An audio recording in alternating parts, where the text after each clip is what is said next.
اناردون کنه با ظرفیت 4.5 تن در ساعت که محل ورودی در این ناحیه هست. انار بعد وارد شدن و دانه‌گیری از این ناحیه خارج میشه. طول دستگاه دوستان 2.5 متر طول دستگاه، 1.60 ارتفاع هست. کلیه قطعات به کار رفته از شاسی و بدنه استیل نگیر هست.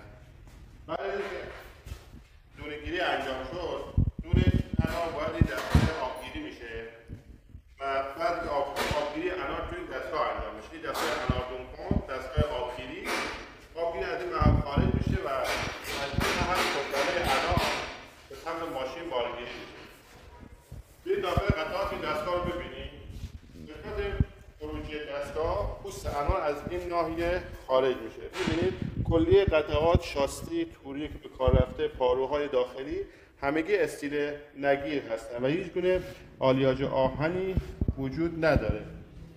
همونطور که عرض کردم ظرفیت این دستگاه 4.5 تن در ساعت، طولش 2.5، ارتفاع 1.60 هست و آلیاژ به کار رفته هم استیل نگیره، یعنی به هیچ عنوان زنگ نمیزنه.